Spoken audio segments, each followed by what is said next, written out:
Buenas tardes. El Tribunal Federal de Justicia Administrativa, a través de su Comisión para la Igualdad de Género, les da la más cordial bienvenida a la Mesa 3, Violencia Patrimonial y Económica, que moderará la magistrada Bárbara Templos Vázquez, presidenta de la 9ª Sala Regional Metropolitana e integrante de la Comisión para la Igualdad de Género de este tribunal, y con la cual finalizaremos los diálogos para conmemorar el Día Internacional de la Mujer. Les recordamos que pueden enviarnos sus preguntas por medio del chat de la cuenta de YouTube que transmite este evento, o bien hacerlas llegar al correo electrónico comisión.igualdad@tfjfa.gov.mx. Y para dar la bienvenida, cedo el uso de la palabra a la magistrada Magda Zulema Mosri Gutiérrez, presidenta de la Comisión para la Igualdad de Género e integrante de la segunda sección de la Sala Superior de este tribunal. Adelante, magistrada. Gracias, licenciada Nieto. Muy buenas tardes. Me da mucho gusto que nos acompañen a través de esta transmisión simultánea. Y me fue muy grato compartir con ustedes el pasado lunes la presentación de la primera de las mesas de diálogo que organizamos para conmemorar el Día Internacional de la Mujer, reuniones que, como ya se mencionó, este día concluyen. Y afirmé que para impulsar la participación de las mujeres es necesario reconocer las circunstancias como la edad, discapacidades, salud, los temas de identidad sexual o pobreza que impiden o limitan su participación pública. Las dobles y triples jornadas de trabajo no remunerado que realizan las mujeres y que durante esta pandemia se han incrementado exponencialmente por la falta de clases presenciales o la exigencia de mejores medidas de limpieza en los hogares, compromete el presente y también el futuro de las mujeres. Y esto porque para enfrentar estas actividades las mujeres se obligan a trabajar aún en la economía informal o a recibir menor remuneración, lo que al paso del tiempo las forzará a vivir, en vez de una vejez tranquila, una vejez en lamentables condiciones de pobreza debido a la falta de prestaciones sociales, servicios de salud, incluso de pensiones. De modo que el estereotipo que presenta a los hombres como los principales proveedores de los hogares estimula las prácticas nocivas que violentan a las mujeres y limitan su economía. Y todavía es muy frecuente que se condiciona la labor de las mujeres o se premia su sumisión con dinero o bienes, o tampoco es increíble que continuamente las mujeres reciban reproches o cuestionamientos sobre la forma en que distribuyen o gastan el dinero, porque aunque sea su propio dinero, aún así se les hacen señalamientos. Y frivolizar las necesidades de las mujeres es una práctica que definitivamente daña la autoestima y que continúa fortaleciendo esa falsa idea de que solo los hombres saben administrar y que por ello les corresponde disponer exclusivamente del patrimonio familiar. También hay burlas, las burlas sobre las mujeres y su relación con el dinero también se amplía a la forma en que lo obtienen, cómo se ha tratado de hacer con el término, ya vimos cómo a veces de manera peyorativa se ha utilizado el término neni, usado para denominar a las mujeres que se dedican a vender por internet y al cual se le ha querido dotar de un sentido, como dije, peyorativo.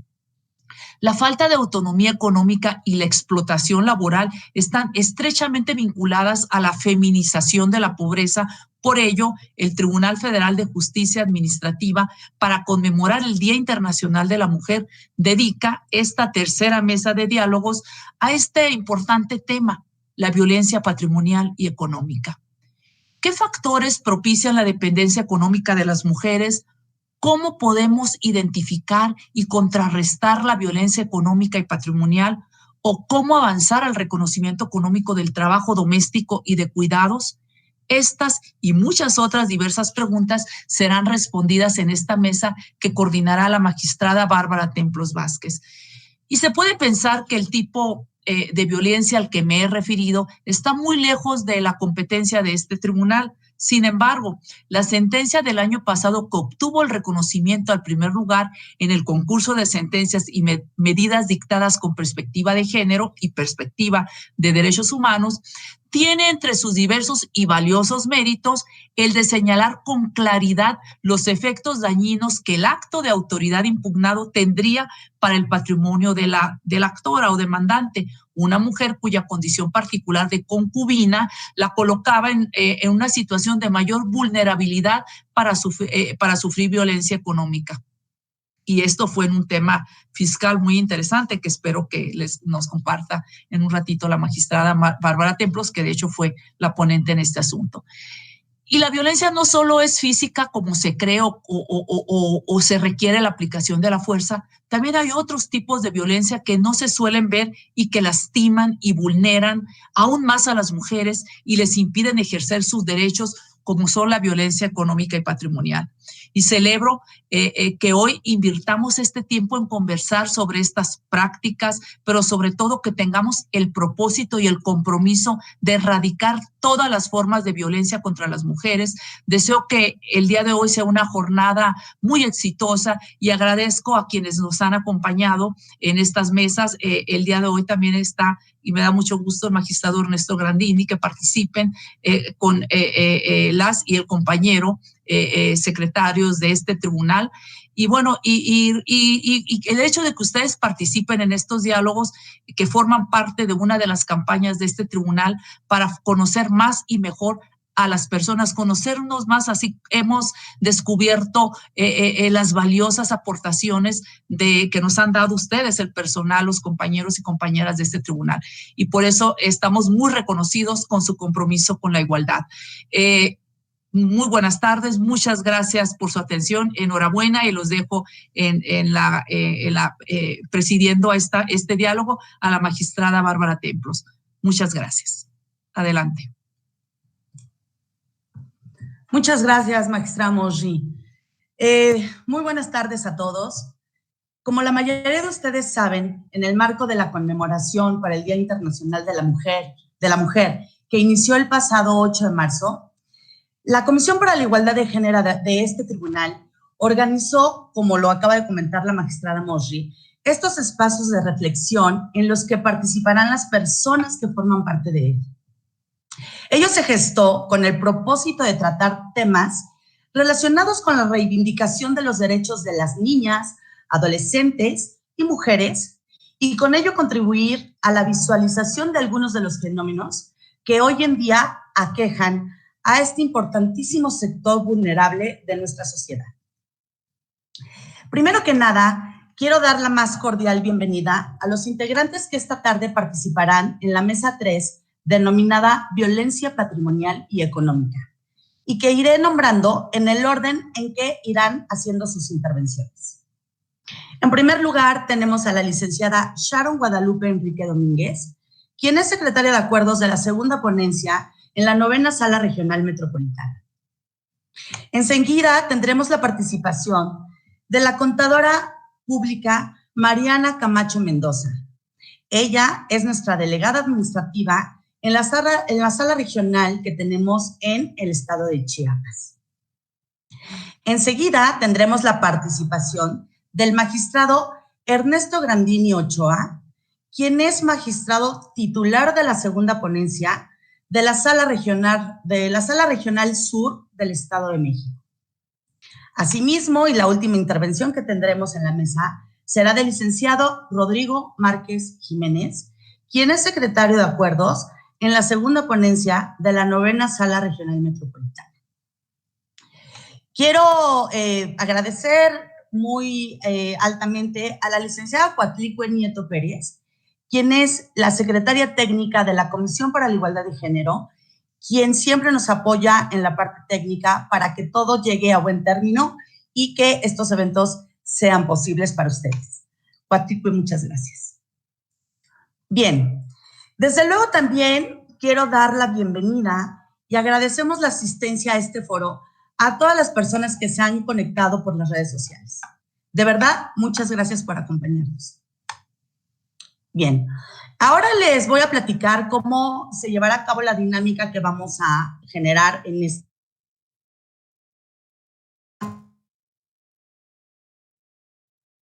que es una dinámica que ya hemos seguido en 2 ejercicios anteriores, que ya les será familiar a quienes nos han acompañado para ello, pero a los que apenas se acaban de conectar con nosotros, les platico. En primer lugar, tendremos una ronda de 5 minutos, donde nuestros participantes expondrán diversos aspectos relacionados con la violencia económica y la violencia patrimonial, los cuales van desde una breve exposición del marco jurídico de carácter internacional y de carácter nacional, seguido por datos estadísticos que hemos retomado por las fuentes oficiales y algunos datos los hemos retomado por fuentes de carácter privado. Concluiremos la primera ronda con la exposición de algunas resoluciones de la Suprema Corte de Justicia de la Nación de nuestro país, así como de este órgano jurisdiccional, las cuales se consideraron emblemáticas por haberse abordado en ellas precisamente este tipo de violencias. Enseguida tendremos una segunda ronda en la que los participantes resolverán algunas preguntas que hemos preparado para aterrizar las principales problemáticas de estas violencias, pero que tienen que ver con escenarios de la vida cotidiana. Evidentemente, esto estará aterrizado y focalizado a este tipo de violencias de las que les vamos a platicar.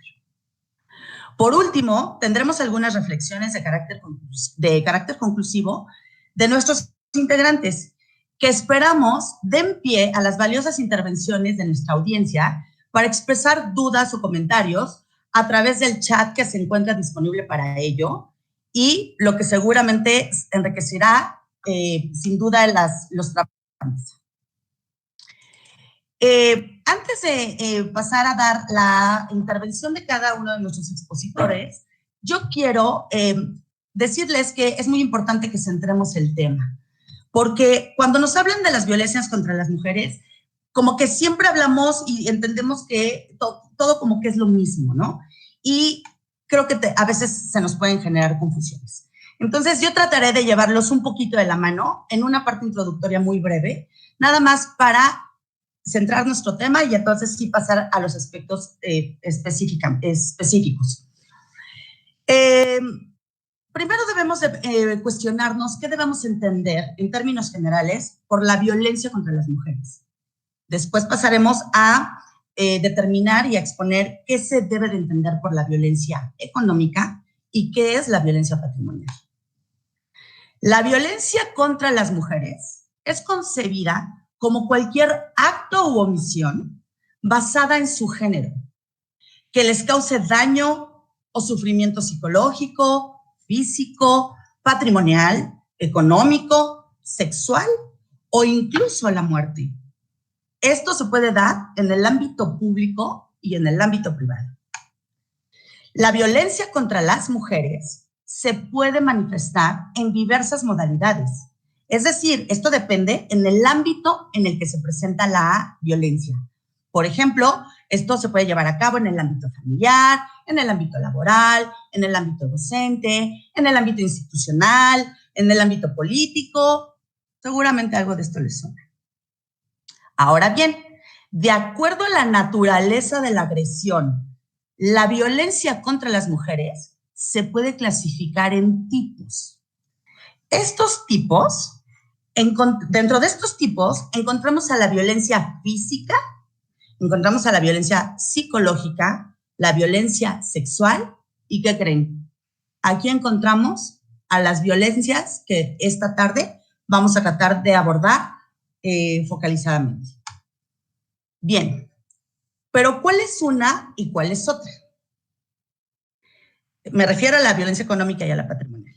Y aquí quiero llamar la atención de nuestra audiencia y pedir su atención porque quiero que nos quede muy claro que estos dos conceptos de violencia son distintos, no son sinónimos, tienden a confundirse, tienden a considerarse que son uno solo, pero tienen sus rasgos distintivos cada una de ellas.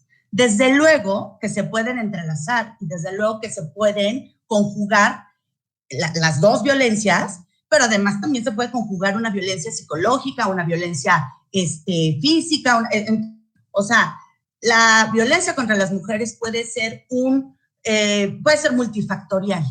Y entonces, cuando se presentan estas violencias que les vamos a hacer hincapié el día de hoy, puede estar relacionada con otros tipos de violencias, pero son distintas entre ellas, entre sí, la violencia económica y la violencia patrimonial. Bien, les platico.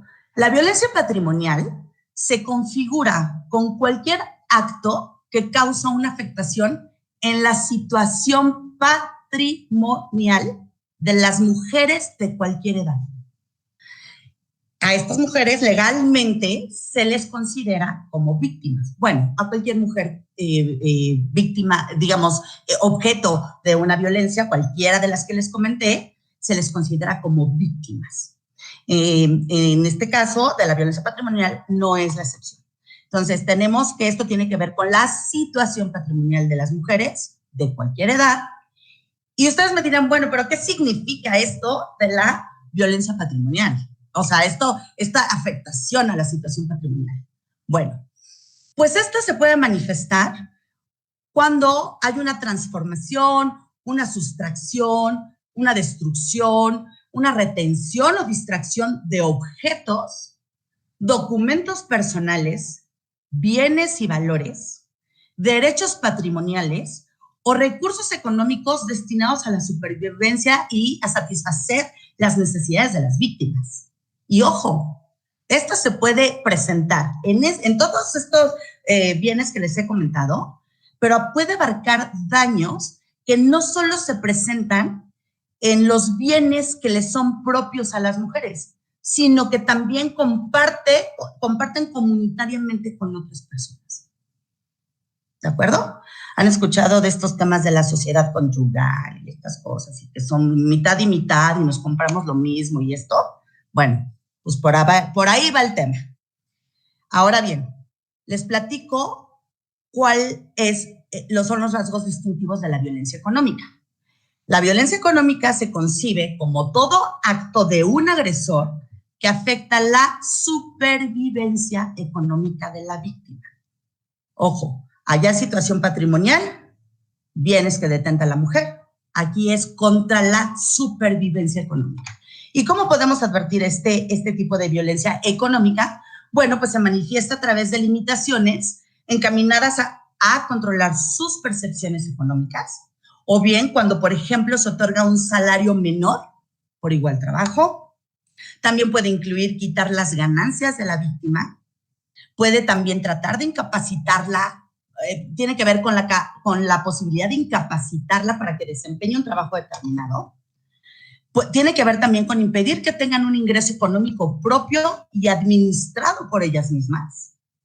Y los más claros ejemplos de violencia económica tienen que ver con forzar a una mujer que se dedique a labores domésticas o a tener trabajos no remunerados, como por ejemplo sucede cuando hay un negocio familiar, ¿verdad? Y bueno, pues es familiar y entonces pues no tienes ingresos. Y si hay ganancias, pues sale, a lo mejor te podrás comprar algo y podrás participar de las ganancias, pero si no, pues lo siento. Esa es la violencia económica.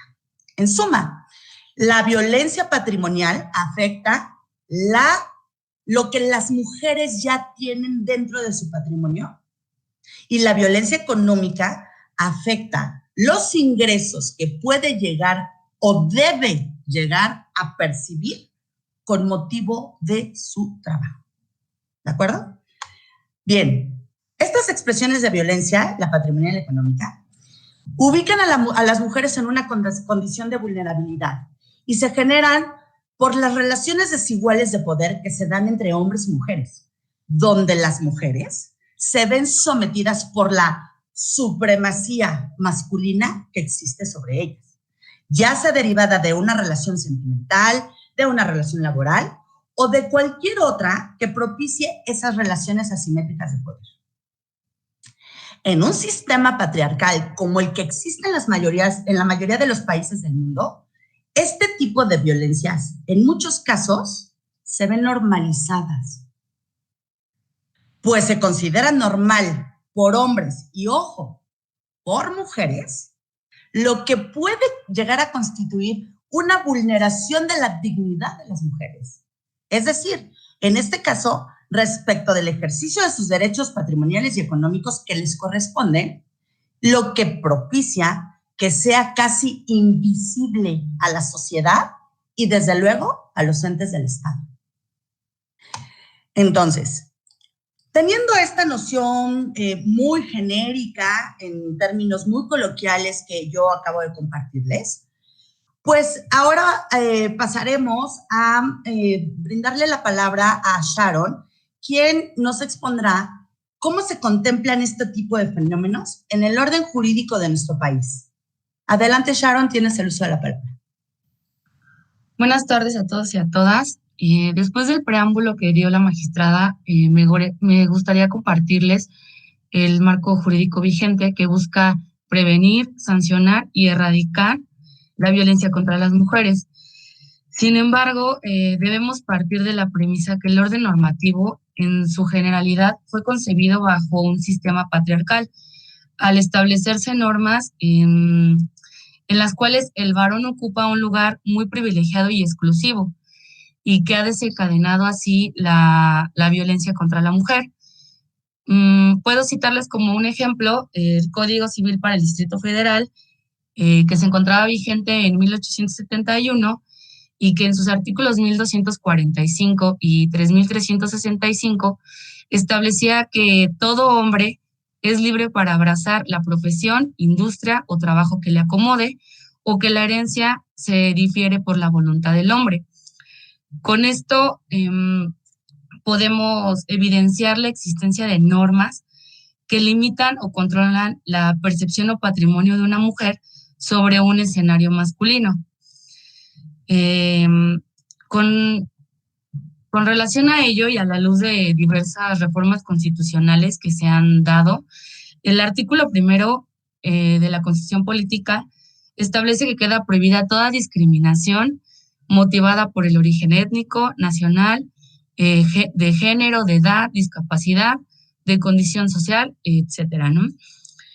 También el artículo 4 establece la igualdad entre hombres y mujeres, y con esto, digamos que encontramos los dos pilares de derecho interno que tutelan la igualdad entre géneros.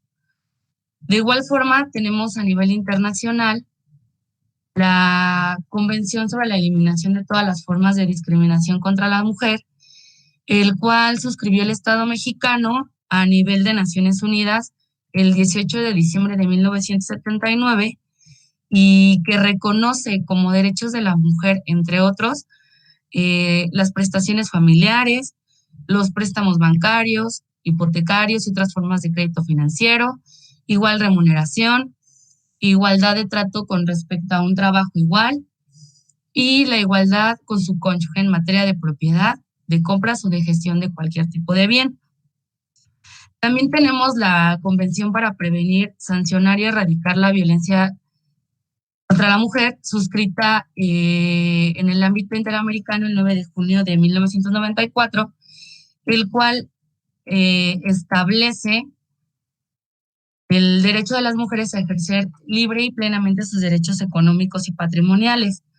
Además, como derecho interno, encontramos la Ley General para la Igualdad entre Mujeres y Hombres, publicada en el Día Oficial de la Federación el 2 de agosto del 2006, que contempla acciones afirmativas, las cuales son un conjunto de medidas de carácter temporal y correctivo y compensatorio encaminadas a acelerar la igualdad sustantiva entre las mujeres y hombres. Algunos ejemplos que podría yo citar es, por ejemplo, la implementación de acciones especiales para facilitar el acceso al crédito o a cargos de representación política y a becas especiales para niñas o mujeres.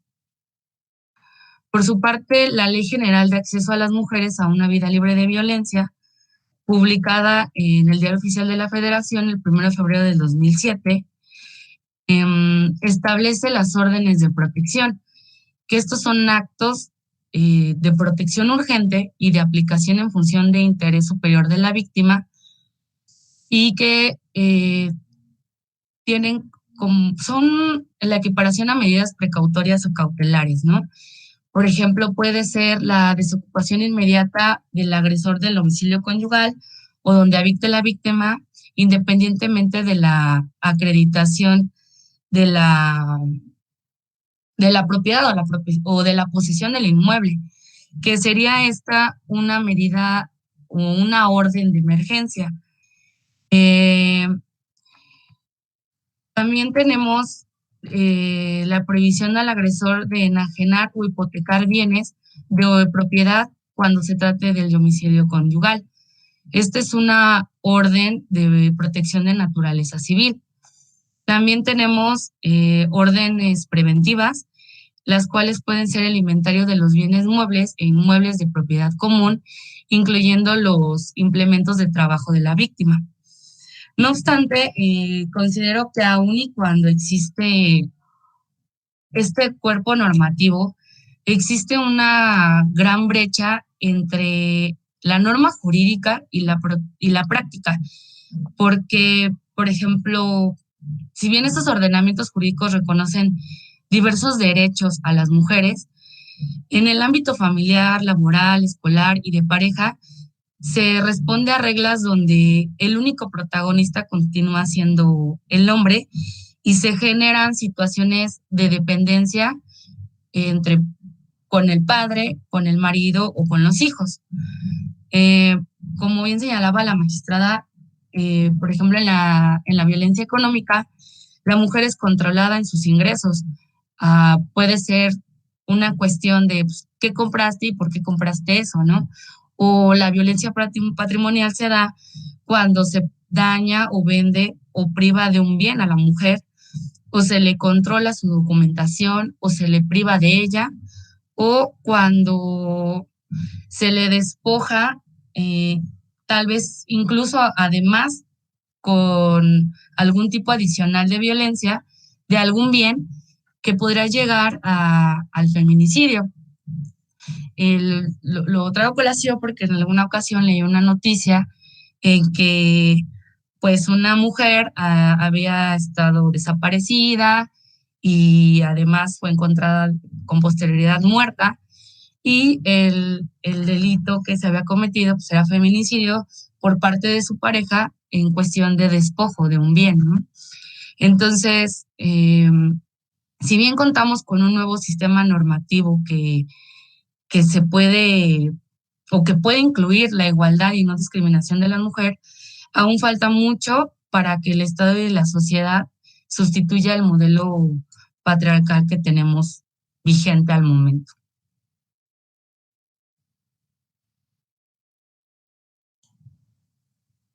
Muchas gracias, Sharon.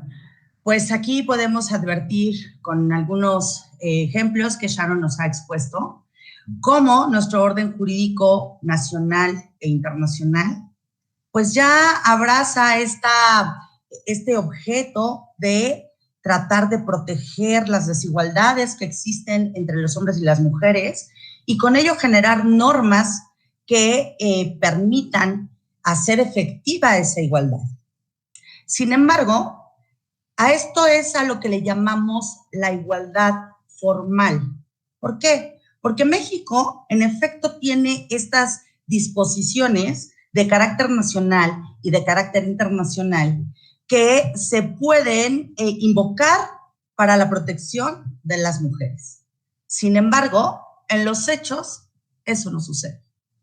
Las mujeres tienen que acudir a juicios, tienen que acudir a instancias judiciales. ¿Para qué? Para hacer efectivos esos derechos.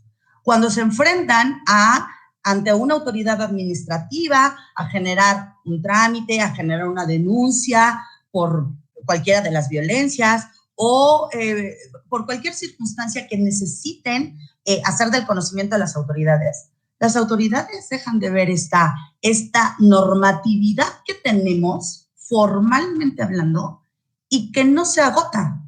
O la hacen a un lado o no, o claro que tenemos reminiscencia de normas de antaño, como nos comentaba Sharon del Código Civil de 1864, dijo. Bueno, que concebía normas donde la situación favorece absolutamente al hombre. Esta herencia o esta concepción que tenemos en el marco jurídico nacional en antaño, pues claro que se ve generada por el sistema patriarcal que tenemos imperando a lo largo de la historia. Y México no es la excepción, al contrario, es un referente emblemático de este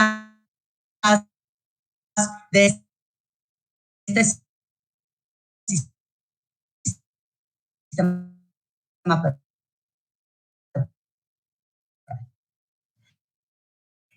en normas y ordenamientos que en los últimos años que no sé, no, ¿verdad? Aquí estamos.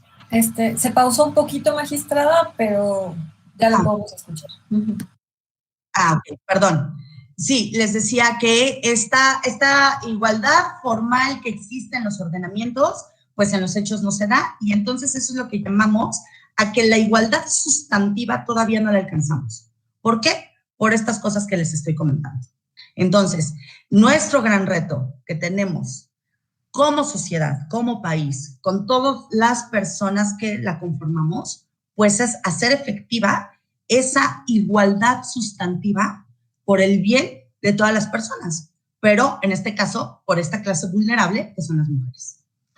Bien, ahora los voy a invitar a que escuchemos a Mariana, porque ella nos va a llevar a asomarnos a la dura realidad que viven miles de mujeres. Por favor, Mariana, particípanos, tienes el uso de la palabra. Muchas gracias, buenas tardes a todos.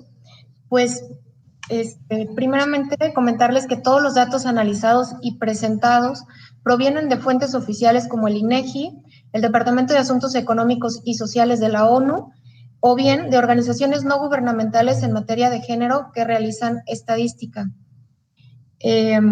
Bien, las gráficas que a continuación podremos observar nos van a mostrar claramente que el porcentaje de mujeres económicamente activas al segundo trimestre del 2019 fue del 44.9% frente a un 77.1% de hombres que se encuentran en la misma situación, evidenciándose así la disparidad que aún prevalece en el mercado laboral. El ingreso promedio por hora trabajada que recibimos las mujeres es del 1.25% menos de lo que reciben los varones. Aún existe un terreno de desigualdad que debemos acotar para fortalecer nuestros derechos de igualdad laboral y salarial. El promedio de horas sin remuneración que una mujer dedica al cuidado de menores en el hogar es un 49.5% mayor a lo que dedica un hombre a las mismas actividades. Entonces, el promedio de horas a la semana que se dedican a realizar trabajos del hogar no remunerados, es decir, labores del hogar desde los 12 años hacia arriba, es de 50 horas a la semana para mujeres contra 23 horas en el caso de los hombres. Esta costumbre de los hogares mexicanos debe equilibrarse, pues desde la más temprana edad debemos contribuir a que los niños se integren a las labores domésticas lo mismo que las niñas, sin que esto deba verse como una actividad propia de algún género en particular. Muy al contrario, se trata de una colaboración familiar por el bienestar de todos. Este porcentaje de participación debe ir equilibrándose con educación y políticas de igualdad que permitan el pleno desarrollo de ambos géneros en el entorno económico y doméstico. El valor del trabajo no remunerado en las labores domésticas y de cuidados en 2019 ascendió a la cantidad de 5.577.480 millones de pesos. Entonces, una cantidad muy importante. Ahora, según datos de la CEPAL, la crisis que nos deja el COVID-19 impactó o impacta directamente en la ocupación y condiciones laborales de las mujeres, generando un retroceso de más de una década en los avances logrados en materia de participación laboral. Como ejemplo de lo anterior, se señala que la tasa de participación de las mujeres se ubicó en un 46% frente al 69% de hombres. La tasa de desocupación de las mujeres alcanzó el 22.2% en 2020. La contundente salida de las mujeres del mercado laboral deriva justamente de las demandas de labores en el hogar. El 73.2% de las personas empleadas en el sector salud son mujeres y se encuentran en la primera línea de respuesta a la pandemia y perciben sueldos inferiores a los de hombres en el mismo sector por un equivalente a un 23.7%. Entonces, bueno, ahora, en relación a los tipos de violencia que enfrentamos a diario las mujeres, se observa que los principales agresores de la violencia emocional, económica y patrimonial, en mayor porcentaje es la propia pareja de la víctima. Mientras que la violencia física, sexual, de discriminación en el trabajo y discriminación en centros laborales y centros laborales por embarazo proviene de agresores de otro tipo, según la encuesta nacional sobre la dinámica de las relaciones en los hogares en 2016. La violencia económica y emocional en la vida de una mujer se manifiestan de los 25 a los 59 años.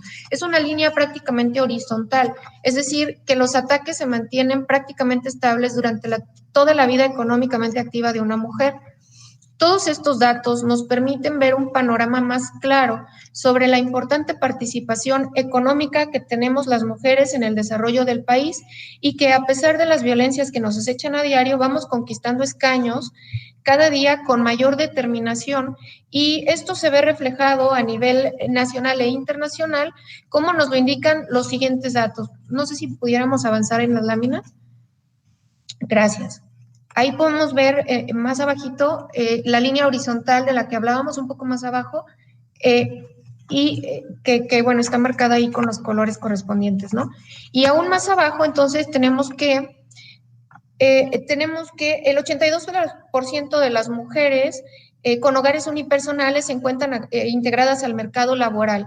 El 48% de mujeres que están en hogares con pareja e hijos se encuentran igualmente en un mercado laboral activas.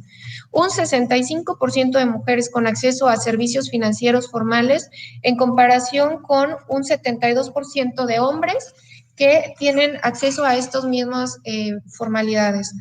Entonces, pues estos datos nos revelan que se sigue avanzando en la lucha por la igualdad laboral, igualdad de condiciones económicas y de oportunidades, y bueno, no es desconocido para nadie que muchos trabajos se encuentran perfilados para ser desarrollados por hombres, y nosotras hemos tenido que abrirnos paso contra todo pronóstico y muchas veces en situaciones adversas. Sin embargo, pues así como otras mujeres lucharon para que nosotras tengamos estas oportunidades, es nuestro deber continuar esa lucha y ampliar los derechos conquistados para que las nuevas generaciones tengan mejores oportunidades en igualdad y equidad frente a los hombres. Y bueno, cierro con la frase de Margaret Thatcher, que nos dice: puede que tengas que luchar una batalla más de una vez para ganarla. Creo que es nuestro caso como mujeres resilientes, ¿no? Muchas gracias.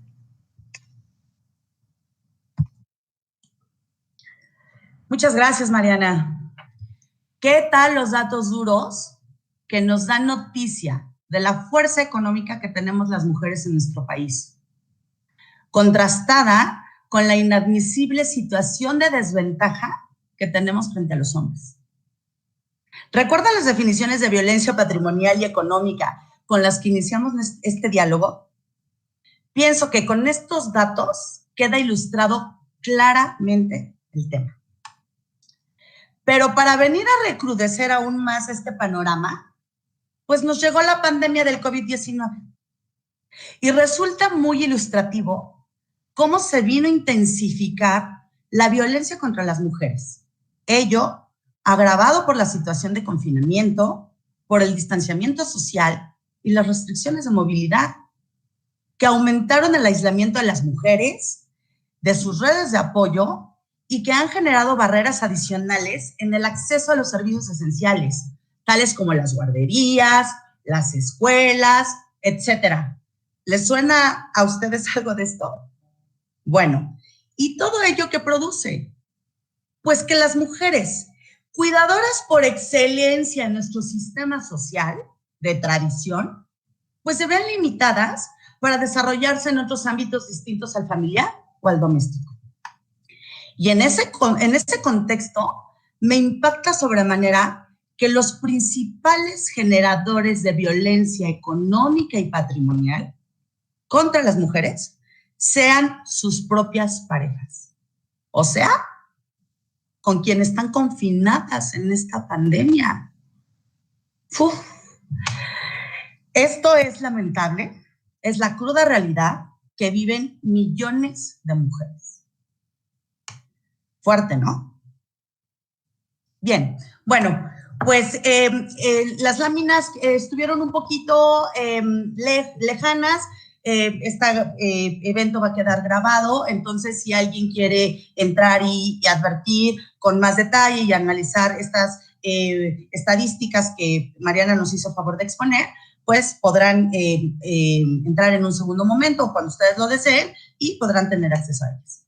Bien, bueno, pues dicho lo anterior, enseguida daremos lugar a nuestro siguiente participante, que es el magistrado Ernesto Grandini, y él nos va a platicar de casos emblemáticos que él eligió de la Suprema Corte de Justicia de la Nación y tienden a exponer este tema que esta tarde nos tiene ocupados. Adelante, Ernesto, por favor, platícanos de estos casos. ¿Qué tal? Muy buenas tardes. Pues es para mí un honor haber sido aceptado para participar en esta mesa. Agradezco profundamente a la Comisión para la Igualdad de Género del Tribunal Federal de Justicia Administrativa, encabezada por la magistrada Zulema Morri Gutiérrez, y la amable invitación y liderazgo de esta mesa por parte de ti, Bárbara. Bárbara, muchas gracias. Para mí es un honor estar aquí y, bueno, pues estar con ustedes, con destacadas abogadas, también con el licenciado Rodrigo Márquez en esta mesa, y pues con toda la audiencia que tenemos y la posibilidad de que pues esté participando con nosotros de manera remota. Yo me he interesado para participar en esta mesa en un par de asuntos que me han resultado emblemáticos, resueltos por la Suprema Corte de Justicia de la Nación, que han abordado de alguna manera este tipo de violencias que nos convocan esta tarde. La violencia económica, pues, deja de estar exclusivamente vista y sufrida en casa para pasar a ser analizada por los órganos jurisdiccionales cuando definitivamente no se encuentra una solución en el campo doméstico, ¿verdad? Entonces, este par de casos que he seleccionado me han parecido interesantes porque han venido a abordar matices que tradicionalmente se abordaban desde otros criterios mucho más simplistas, criterios más tradicionales que no iban acorde con esta evolución que ha habido en el mundo y desde luego en los sistemas jurídicos, incluido en nuestro país, en cuanto a cómo abordar estos aspectos de la violencia contra las mujeres y en el aspecto específico que nos atañe ahora, que es la violencia económica. Un primer asunto que les quiero platicar es el que dio lugar a un amparo en revisión en la primera sala de la Suprema Corte de Justicia de la Nación. El asunto inició tratándose de una pareja de adultos mayores que se disuelve a instancia del señor que solicita el divorcio incausado, o sea, un divorcio necesario que él consideró y bueno, pues demanda el divorcio. En este caso, el asunto pues se resuelve en la primera instancia, disolviéndose el vínculo matrimonial, derivado principalmente del acuerdo que había entre las dos personas de disolver el matrimonio.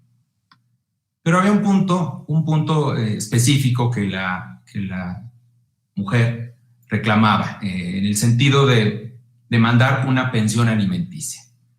La señora, ambos en realidad trabajaron durante muchos años y en el caso de ella, bueno, derivado de su trabajo, obtuvo una pensión por jubilación. Pero además de ello, realizó pues las labores propias del hogar que tradicionalmente han sido encomendadas o naturalmente han sido consideradas que corresponden a la mujer, como ha sido el cuidado de los hijos, como ha sido el cuidado del hogar, en todo lo que esto implica. Entonces, esta demanda que tenía la señora en cuanto a una pensión compensatoria que reclamaba al marido, le fue negada en primera instancia, bajo el argumento de que como ella tenía una pensión jubilatoria, tenía cubierta su necesidad económica y no necesitaba de la pensión compensatoria de parte de su marido.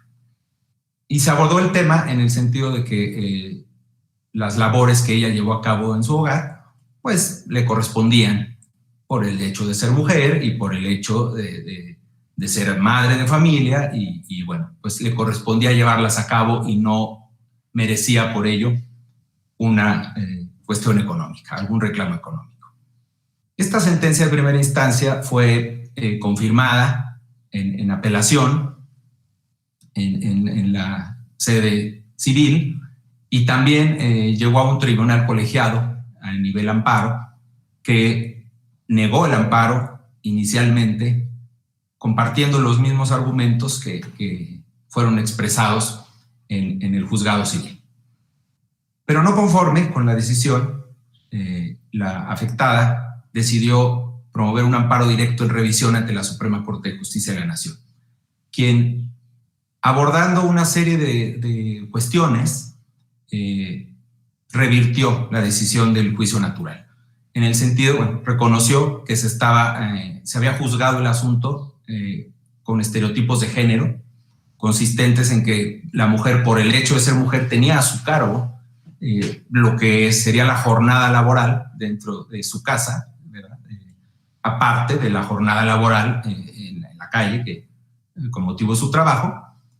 Y esta situación de que por ser madre de familia tenía la obligación de llevar a cabo las labores domésticas, fue considerada como un estereotipo de género por la Suprema Corte de Justicia de la Nación, quien además reconoció la existencia de una doble jornada laboral, de un desequilibrio económico, porque si bien tenía esta persona una pensión jubilatoria, aún así subsistía su necesidad económica en comparación con las posibilidades económicas que tenía el exmarido.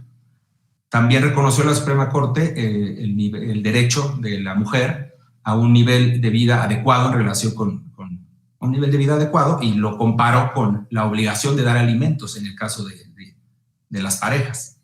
Y también abordó el tema de los derechos de los adultos mayores. La resolución que tomó la Suprema Corte de Justicia fue ordenando que se tomaran en cuenta todos estos elementos y las condiciones particulares que imperaban en el aspecto económico tanto de la mujer como del hombre, para que una vez hecha esta valoración de nueva cuenta en la sede civil, se determinara la necesidad de la mujer de recibir o no la pensión compensatoria, se ordenó que se prescindiera de este tipo de argumentación basada en estereotipos de género, de los roles que tradicionalmente corresponden a la mujer, y que desde luego se reconociera que ella durante el matrimonio llevó a cabo una doble jornada más pronunciada que la que llevó en el aspecto del hogar, pues más pronunciada de lo que la llevó a cabo el hombre. Entonces, trabajando ambos, ella tenía, además de su jornada laboral fuera de casa, tenía una jornada muy identificada y de mayor carga respecto a la que tenía el hombre en casa. Entonces, esto definitivamente me parece un asunto trascendental en el ámbito civil. No sé, tengo otro asunto preparado que quería exponerles, no sé si el tiempo me lo permite, lo abordaré muy rápidamente, Bárbara. Sí, adelante, por favor, magistrado, es muy interesante este otro caso que nos preparaste. Muy bien, este otro caso deriva de una contradicción de criterios sustentados por tribunales colegiados que vino a resolver la Suprema Corte de Justicia de la Nación a través de su segunda sala, en donde al advertir que ciertos tribunales sostenían un criterio y otro tribunal sostenía otro, vino a resolver cuál es el criterio más adecuado que debe de seguirse en casos como el que les voy a exponer.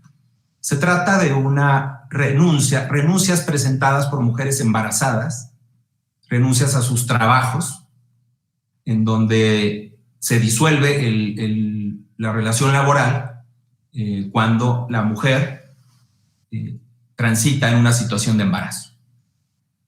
Posteriormente a estos casos vienen demandas laborales por despido injustificado presentadas por las mujeres, que no obstante haber renunciado formalmente, porque existen las renuncias firmadas por ellas, vienen a expresar en sus demandas por despido injustificado que fueron coaccionadas a presentar sus renuncias, que fueron obligadas por sus patrones, orilladas a presentar estas renuncias en contra de su voluntad. Un tribunal colegiado resolvió que para él era suficiente la existencia del papel firmado y autentificada la firma de la mujer a través de pruebas periciales y de la no objeción por parte de ella en cuanto que se trataba de su firma en la renuncia. Y para este tribunal colegiado bastó la presencia de esta firma en la renuncia para tener por aceptado que el vínculo laboral fue disuelto voluntariamente por la mujer y que no había necesidad de juzgar el asunto con perspectiva de género, como se demandaba en el juicio, en el asunto laboral. Y otros tribunales colegiados que contendieron en la contradicción resolvieron en sentido distinto, en cuanto a que, no obstante la existencia de la renuncia, debía de abordarse el asunto con perspectiva de género para resolver o desentrañar la verosimilitud en la renuncia.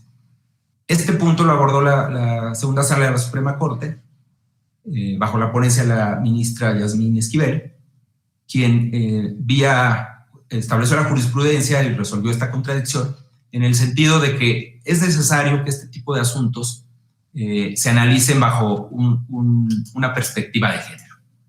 Definitivamente no es suficiente, se estableció, que exista una renuncia firmada, que la firma sea auténtica, que la firma no sea objetada por su autora, y en donde por lo general en una renuncia se redacta que pues se hace de manera voluntaria para disolver el vínculo laboral. Lo que resolvió la Corte es que si se trata de una trabajadora que se encuentra embarazada en el momento de la renuncia y el patrón en el juicio laboral por despido injustificado dice que la trabajadora renunció voluntariamente, pero se demuestra que al momento de concluir el vínculo laboral la mujer estaba embarazada, el solo escrito de renuncia es insuficiente para demostrar que la renuncia fue libre y espontánea.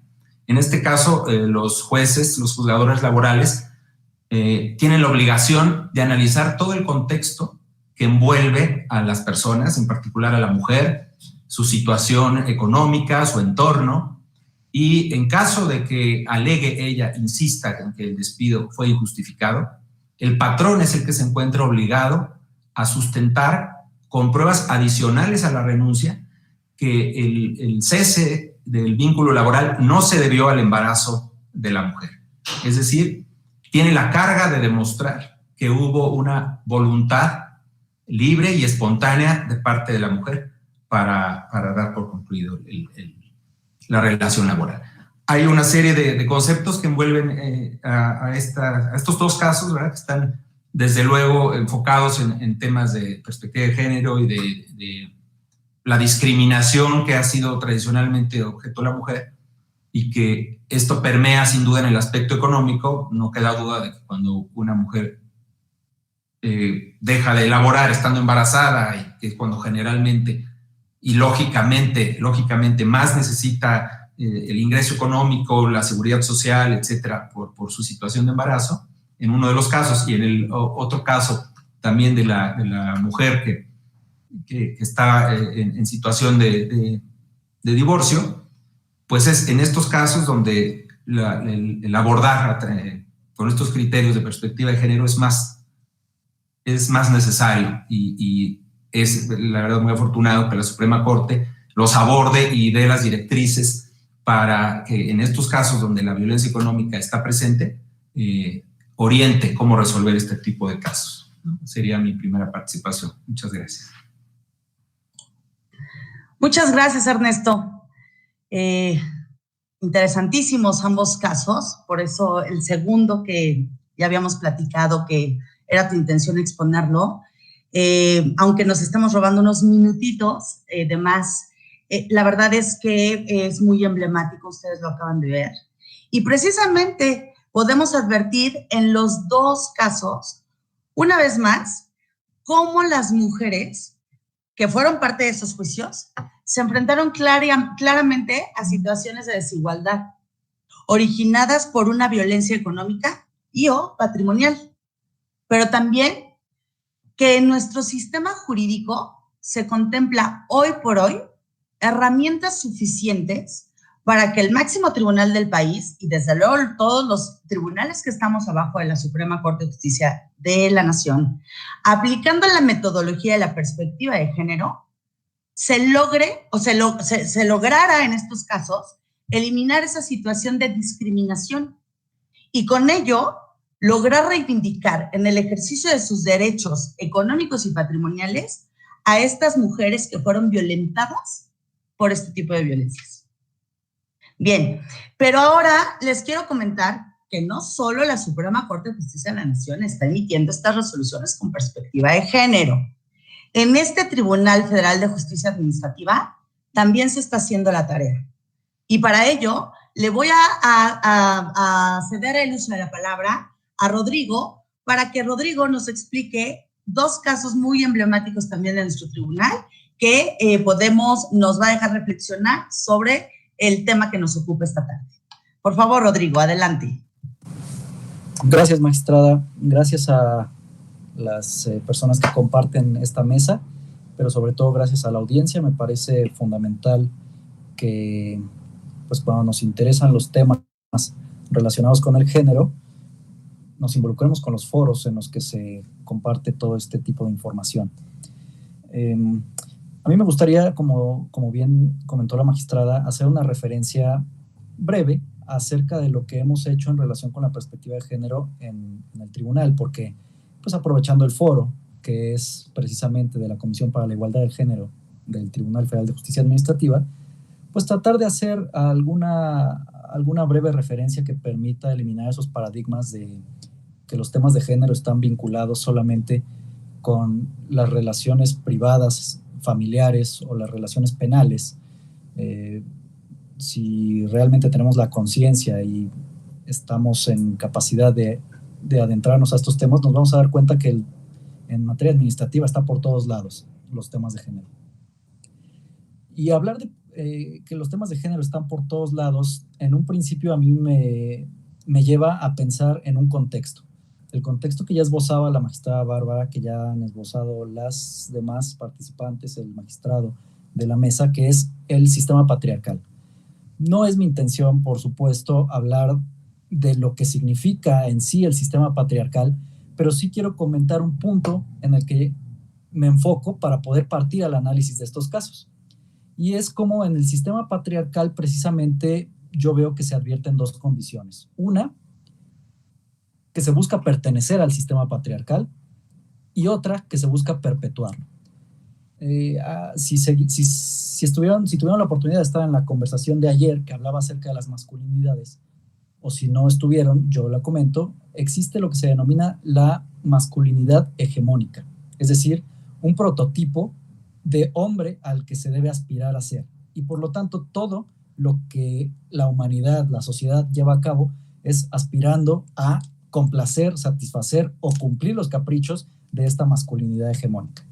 Y entre las características de este tipo de masculinidad hegemónica, pues encontramos los estereotipos que lo fortalecen. Los estereotipos como una de las herramientas de las que se vale la masculinidad, el patriarcado, para perpetuarse. Y dentro de estas características está que el hombre puede tener muchas mujeres. De entrada, pensar en tener mujeres, ya eso es una idea equivocada, pero es parte de lo que pugna el sistema patriarcal. El hombre también es el proveedor y el hombre es el dueño. ¿A qué nos lleva esto? Bueno, pues a entender que habrá un contexto social en el que ciertas instituciones nos darán pie a privilegiar esta situación del patriarcado. Dentro de este contexto, particularmente en la sala o en la ponencia de la magistrada, nos hemos encontrado con una institución que es muy vulnerable al patriarcado, y es la institución del concubinato. El concubinato, que es una unión voluntaria entre personas, que lo que busca obtener es una vida nuclear en común. Este núcleo se diferencia del matrimonio en cuanto a que este último tiene ciertas formas y ciertas instituciones que lo fortalecen. Partiendo de la idea del concubinato, es que voy a mencionar un par de casos que se refieren a violencia económica y uno que se refiere a violencia patrimonial. Para eso voy a leer 2 artículos. El primero, relacionado con pensiones militares. Perdón, Rodrigo, la interrupción, discúlpame. ¿Podríamos hablar un poquito más fuerte? Te estamos escuchando un poco tenue en el volumen. Sí, magistrada. Gracias, así te escuchamos mejor. Bueno, muchas gracias. Me acercaré al micrófono entonces. Les decía, sí, voy a leer 2 artículos que reflejan posiblemente el ideal del que habla el artículo 4º constitucional de la igualdad formal de hombres y mujeres, pero que tenemos que leer en el contexto, por ejemplo, de las estadísticas que nos comentaba la contadora Mariana.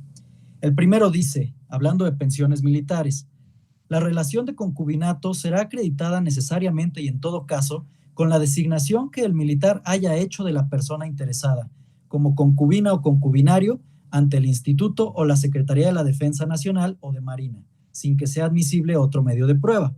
La designación posterior anula la anterior. Podríamos pensar que este artículo no requiere un juzgamiento con perspectiva de género porque habla de las concubinas y de los concubinos.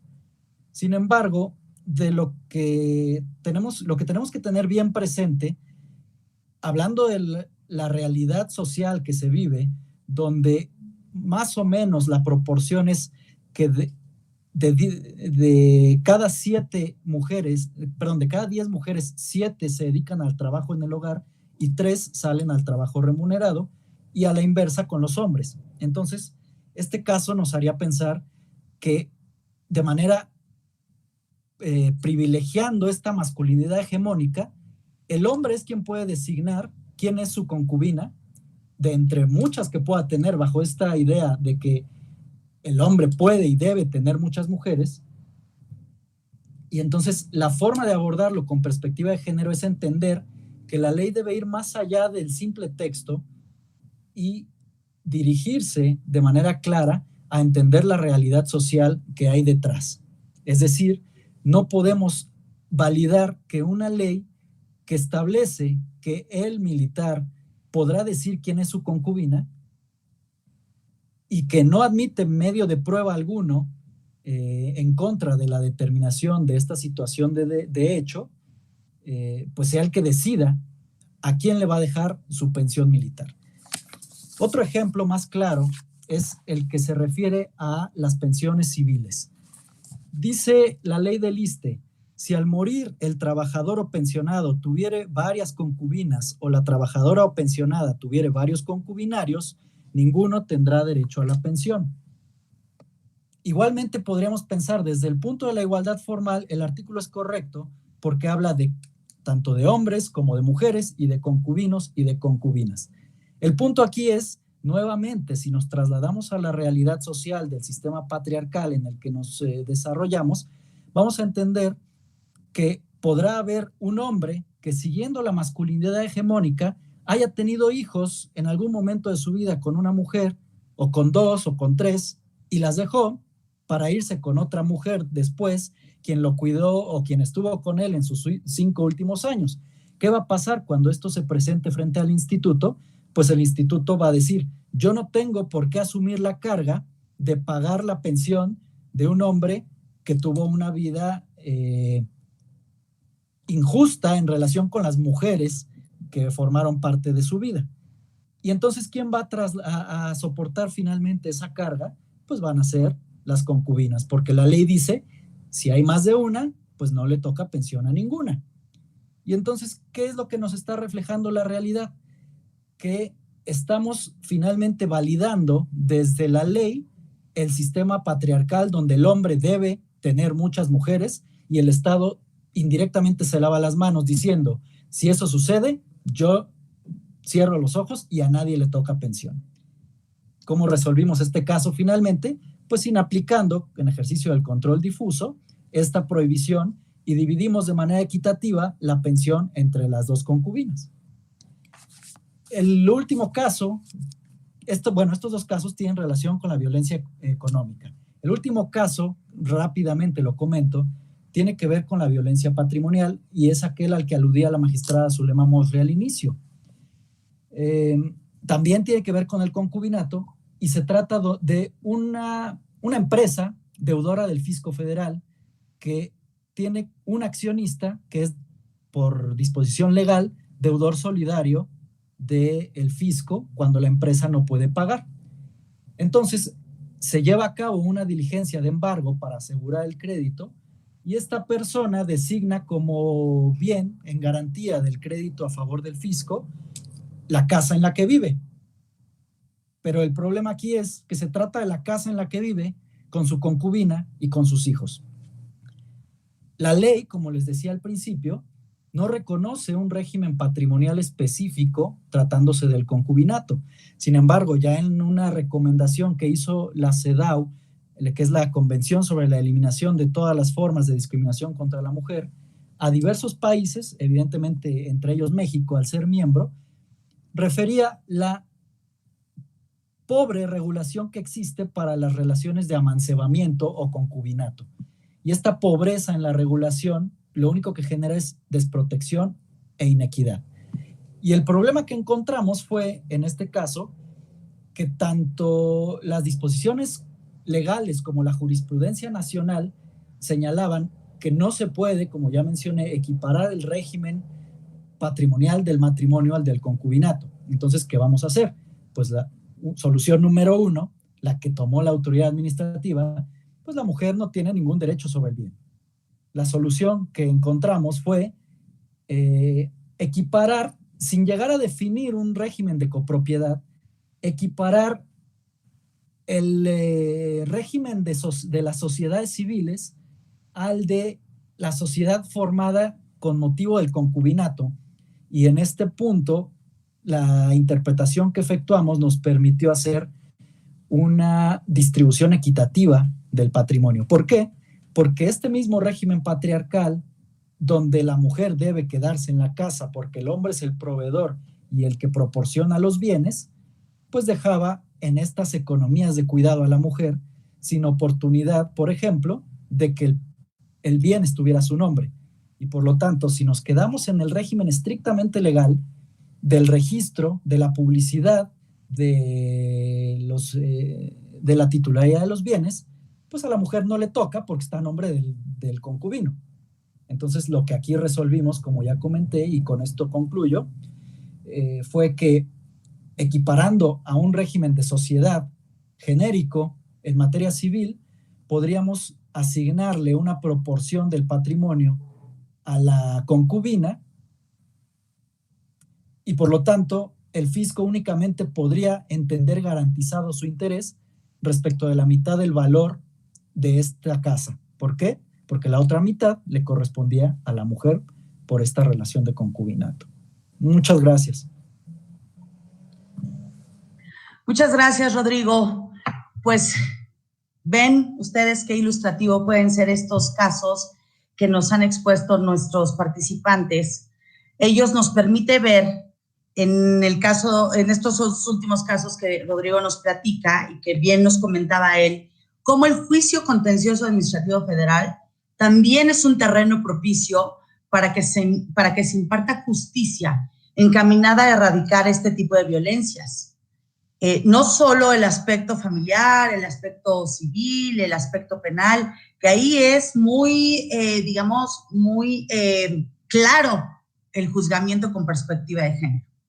Y aquí yo quiero traer una reflexión que en alguna ocasión le escuché decir a la ministra Yasmín Esquivel. Para los impartidores de justicia, juzgar con perspectiva de género no es una opción, es una obligación. Aquí cierro la cita. Y en otras palabras, lo que todo esto significa es que los juzgadores debemos ponernos los lentes de la perspectiva de género, generar una visión de otra naturaleza, porque como nos acaba de decir el licenciado Rodrigo Márquez, las normas dicen una cosa y las normas están ahí, pero nosotros interpretamos las normas a la hora de impartir la justicia.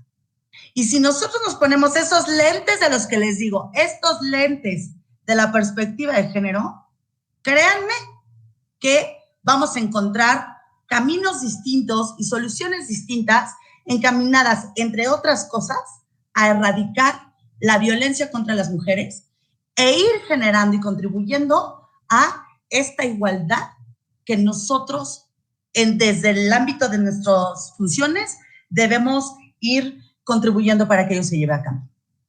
Con ello, yo creo que estaremos generando esperanza en las miles de mujeres que se enfrentan cotidianamente a este tipo de violencias. Bien, bueno, pues ahora vamos a pasar a nuestra siguiente fase de esta mesa de trabajo y iniciaremos con algunas preguntas que hemos preparado. Les decía yo que estas preguntas tienen que ver un poco ya más aterrizadas. Nos vamos a separar un poquito de estos temas conceptuales y de marco jurídico y demás, porque a veces es complicado visualizar cómo se ven, cómo se presentan este tipo de violencias en la cotidianidad de todos nosotros, en nuestras casas, con nuestras familias, con nuestras relaciones personales, laborales, etcétera, ¿no? Y entonces, yo aquí voy a empezar a hacer algunas preguntas a nuestros participantes para que nos ilustren con sus respuestas y con todo esto que ya hemos comentado desde el punto de vista formal, ya aterrizado a, como se dice vulgarmente, lenguaje metro. Vamos a entrar en materia para visibilizar con mayor énfasis cómo podemos llegar a ver este tipo de escenarios. Y primero que nada, yo quisiera preguntarle a Sharon. Sharon, ¿qué opinas tú de aquellos casos en que las mujeres adquieren sus propios bienes con recursos generados por ellas mismas, pero que debido a la violencia patrimonial que ejercen los hombres que puede tener cercanos, y esto puede ser, ojo, puede ser su pareja, puede ser su hermano, puede ser un tío, su suegro, a veces, inusitadamente, habremos escuchado cualquiera de nosotros, a lo mejor hasta sus hijos, ¿verdad? Entonces, Sharon, ¿tú cómo ves esta situación de que las mujeres no puedan disponer de sus bienes porque además ni siquiera se registran a su nombre? Pues es algo que creo que es más evidente de lo que creemos, o más frecuente todavía, porque si bien no es como una violencia física que deja pues una evidencia, ¿no? De que existe, es más cercano del núcleo familiar. Por ejemplo, pocas mujeres yo creo que tienen alguna propiedad registrada a su nombre, por el simple hecho de que incluso son de herencia conyugal, ¿no? O de sociedad conyugal, perdón. Entonces, creo que es algo que debemos de ir trabajando como mujeres para que podamos alcanzar o materializar nuestro patrimonio, ¿no? Por supuesto, Sharon. Creo que con esta respuesta coincidiremos muchísimas personas. Bien, ahora yo quisiera preguntarte, Mariana. Mariana, me gustaría saber, tú que estás en Chiapas, que es un estado donde el régimen patriarcal está muy marcado. ¿Y qué nos puedes platicar de las violencias económicas? ¿Cómo has percibido tú en tu estado, en tu comunidad, en tu entorno social? ¿Cómo puedes ver si las mujeres se han visto amenazadas por hombres que les quieran quitar su dinero o simplemente se los gastan, se los administran, se los gastan, no les participan, ¿no? ¿Qué nos puedes decir respecto de tu entorno en esta entidad federativa? Platícanos, Mariana, ¿cuál ha sido tu experiencia en este sentido?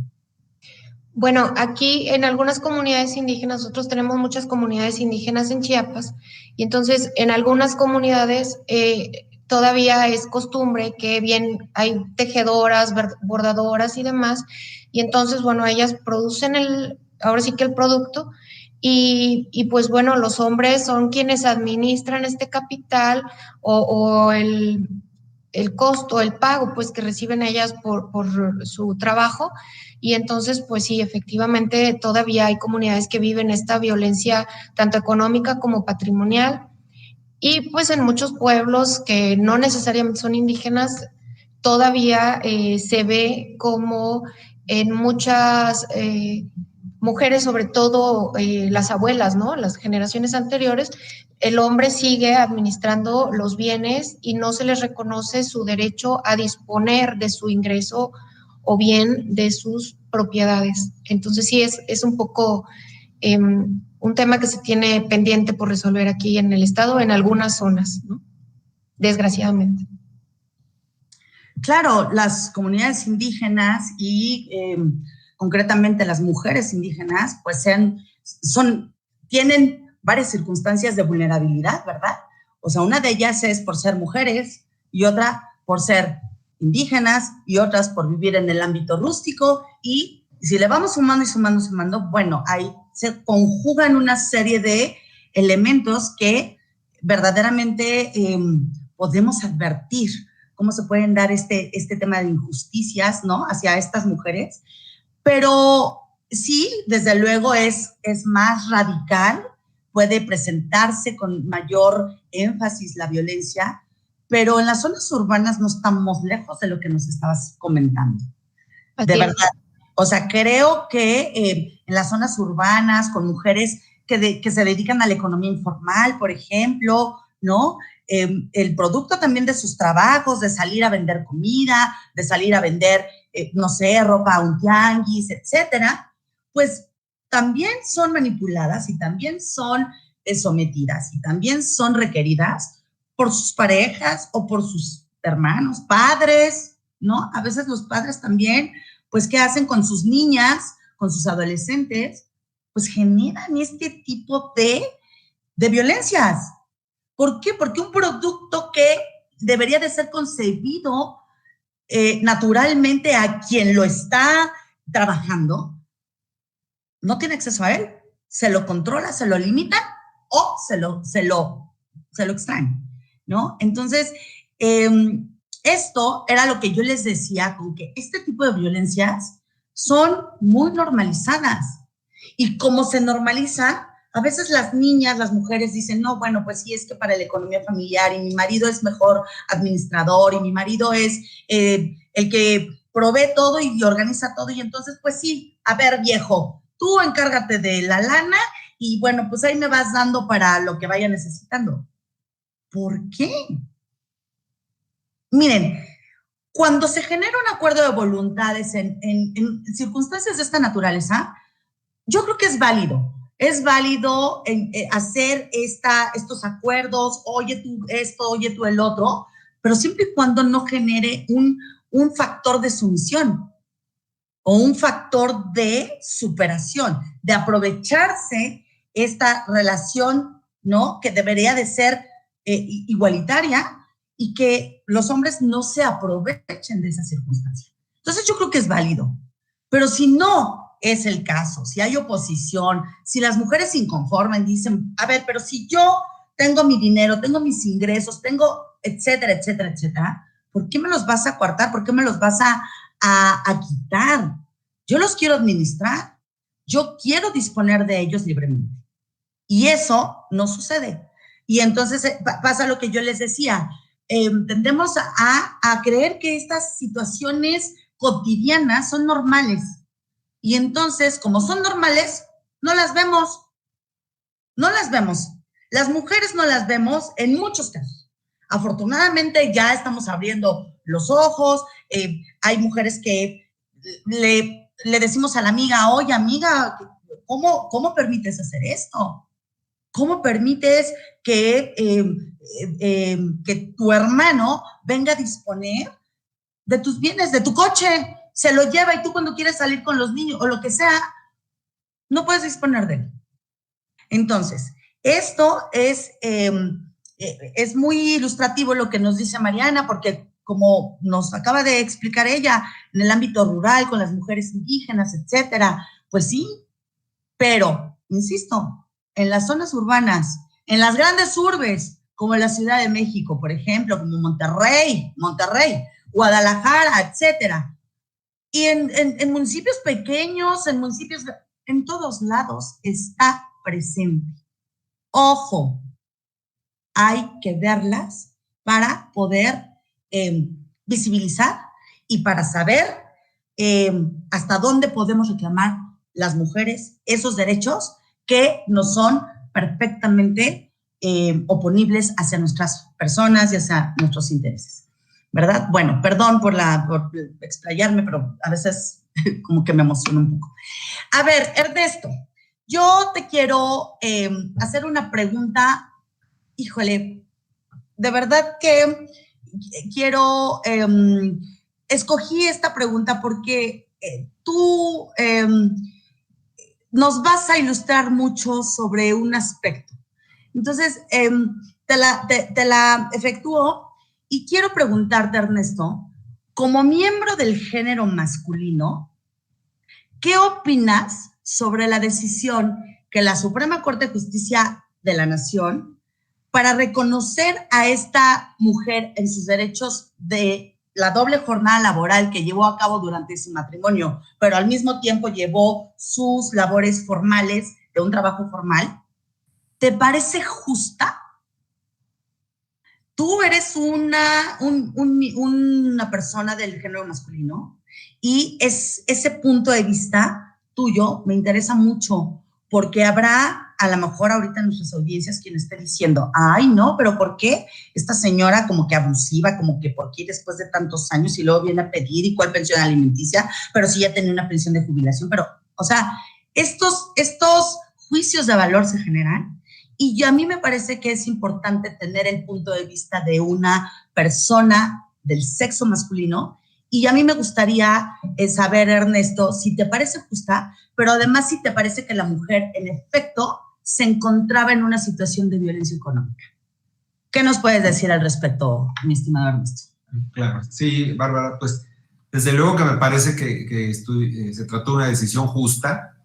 No hay que perder de vista que la Corte lo que ordenó fue que en el juicio se regresara el asunto para que se valorara la situación que imperaba realmente en el matrimonio.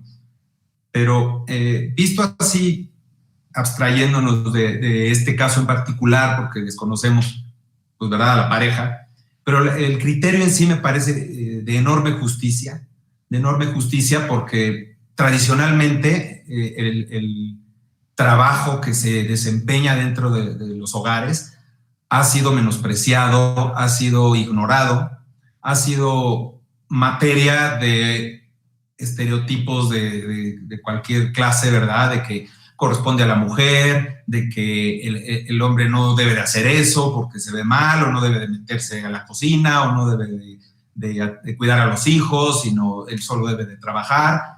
Y en la medida en que la mujer se ha ido incorporando cada vez más al ambiente laboral formal, ¿verdad?, fuera de casa, pues irremediablemente se tradujo esto en esta doble jornada que pues no había sido vista, había sido pasado pues de noche en el ámbito pues social y en el ámbito legal, en el jurídico. Entonces a mí me parece de enorme trascendencia que esto se reconozca, ¿verdad? Porque yo estoy convencido que una mujer que lleva a cabo un trabajo remunerado y aparte se encarga en mayor medida de las labores del hogar, pues desde luego que está teniendo una doble jornada, y cuando esto no se reconoce, cuando esto no se traduce en una compensación, como es el caso en que el vínculo matrimonial se disuelve, pues desde luego que se está ante un tema de violencia económica hacia la mujer. Y pues, la mujer es mucho más vulnerable a esto, ¿no? Porque es la que, de acuerdo a nuestra cultura, ¿verdad? Nuestro nivel sociocultural de México en su mayoría, pues generalmente sigue recayendo en la mujer esta carga extra en cuanto hacia el hogar. Y bueno, pues muchos hombres dicen, pues qué bien que trabajes, etcétera, y yo también trabajo, pero tú te encargas de los niños, tú te encargas de la casa. Como pensar que eso no vale o que eso no tiene un valor económico, pues me parece equivocado, ¿no? Desde luego que coincido con que se trata de una resolución justa del alto tribunal.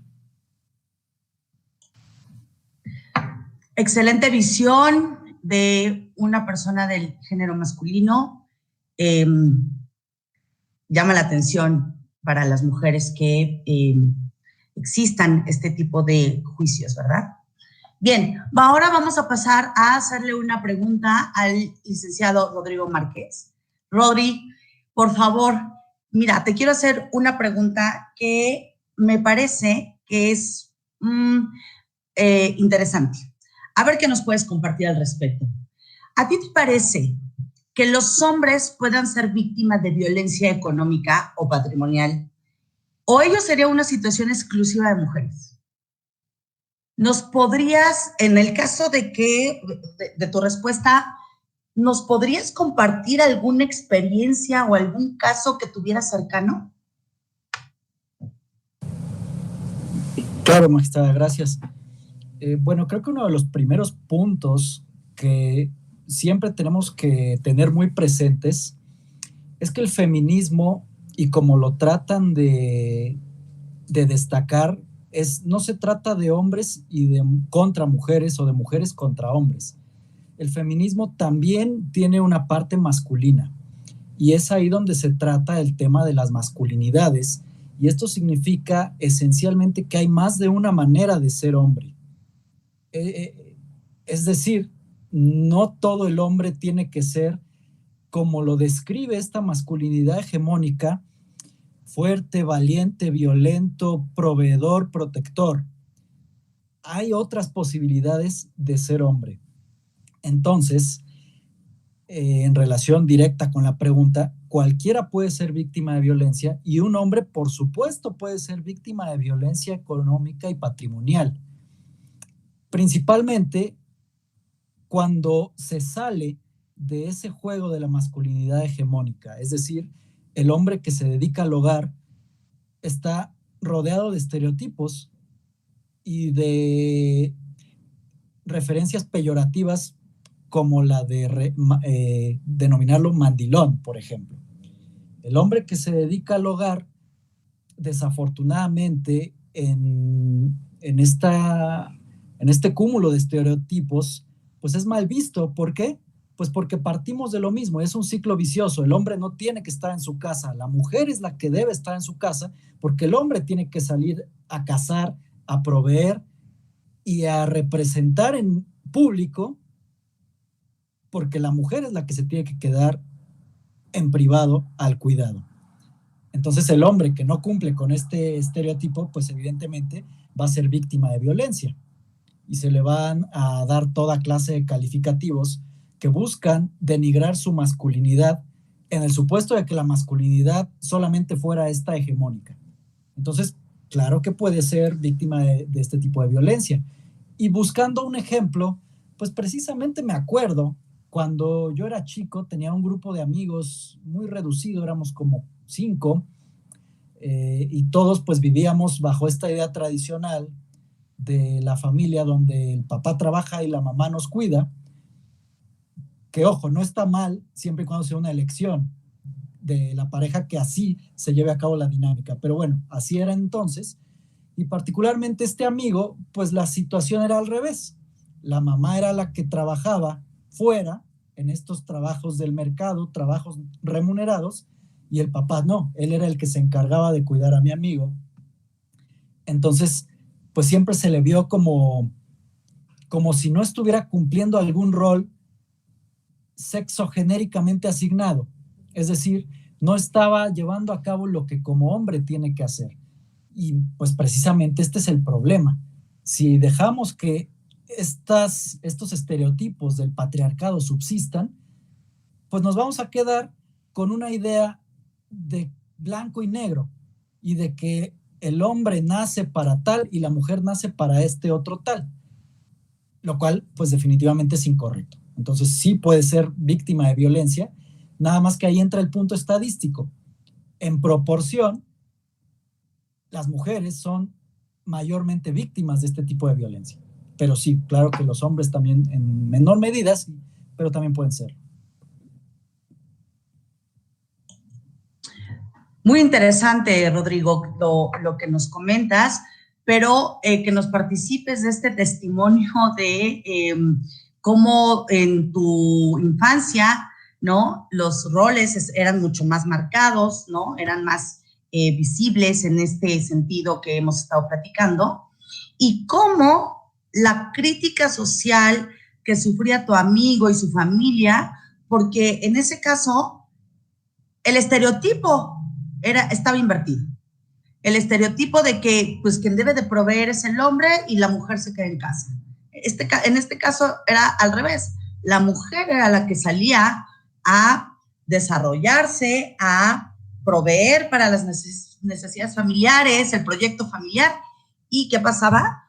Pues que el hombre era quien se quedaba al cargo de los hijos, de la familia, del hogar, de las labores domésticas.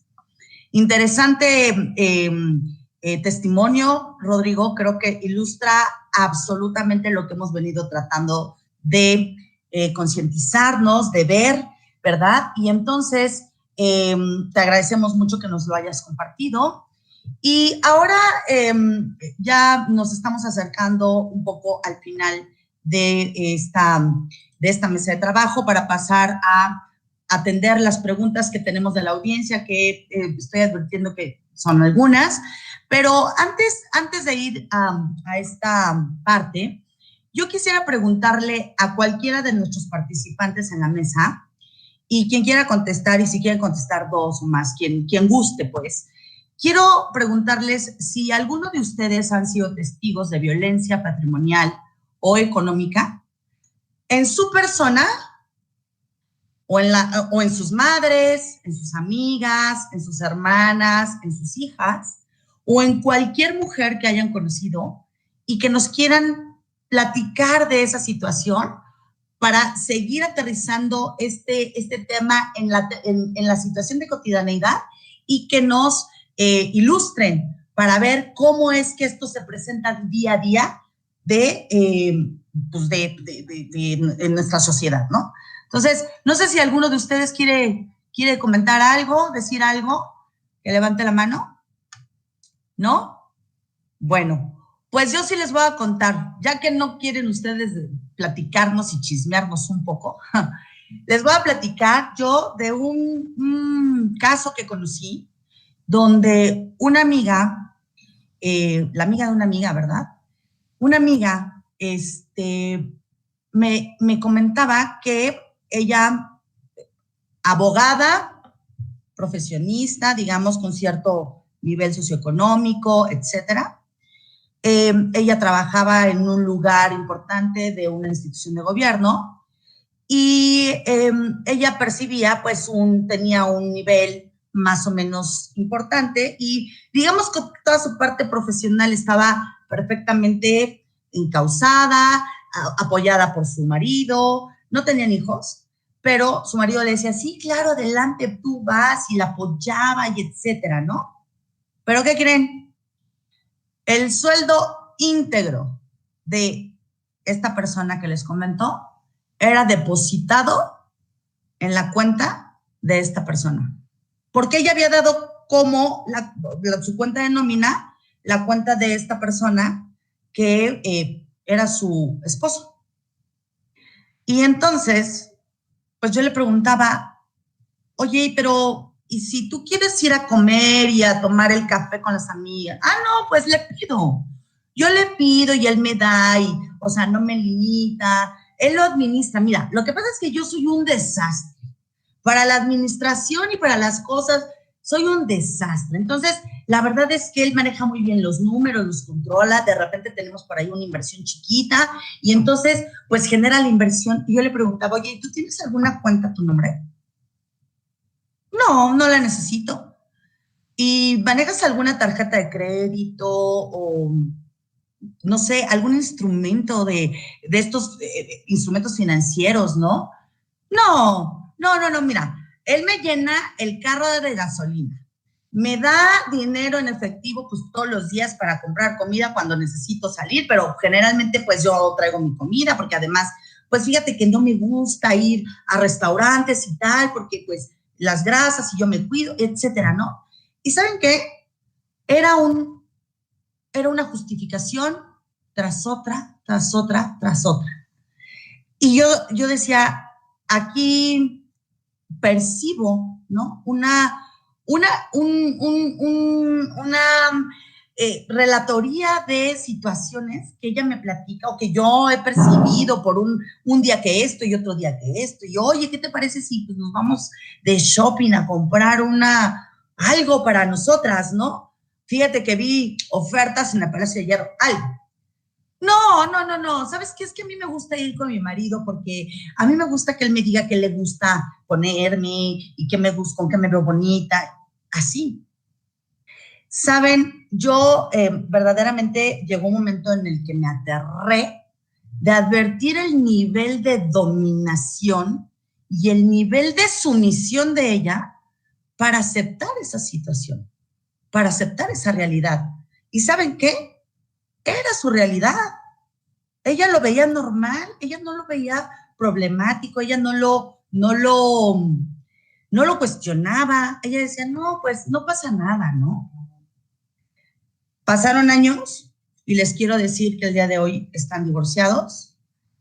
Hoy en día ella confiesa, era brutal, no, en el fondo sí lo sabía, me daba pena. No quería yo exhibirme, no quería que me criticaran, no quería que me dijeran cómo permites que la situación llegue a esos niveles, porque yo lo permitía, pero yo no tenía de otra, porque pues siempre yo vivía amenazada, no podía vestir lo que yo quería, no podía comer lo que yo quería, no se podía comer una hamburguesa porque de repente llegaba la violencia psicológica y le decía, ya estás gorda, ¿ya ves? O sea, por andarte comiendo una hamburguesa cada San Juan y Corpus. Entonces, a eso me refiero con que este tipo de violencias están entrelazadas, desde luego, con algunas otras. El factor psicológico, habrá quien emite por ahí un golpe, ¿no? No fue el caso de esta persona que conozco, pero fue un acoso permanente de su pareja, del hombre con el que vivía, con el que compartía, que tenía un proyecto de vida, etcétera. Y así estaba esta mujer, que a toro pasado está tratando de salir y de vivir y de hacer, porque se dio cuenta que todas sus libertades estaban sometidas y vejadas en el máximo exponente. Interesante, ¿no? Bueno, pues ahora yo creo que vamos a dar lugar a las preguntas que nos están llegando de los espectadores que esta tarde nos están siguiendo y que esperamos, bueno, pues hayamos generado interés para que nos sigan acompañando y pasaremos a hacer la revisión. Aquí tenemos a Pancho Argüelles. Nos dice, pregunta, ¿hay sectores de mujeres especialmente vulnerables a estas formas de violencia de género? ¿O se da igualmente en diferentes niveles socioeconómicos? ¿Quién de nuestros participantes les gustaría atender a este cuestionamiento?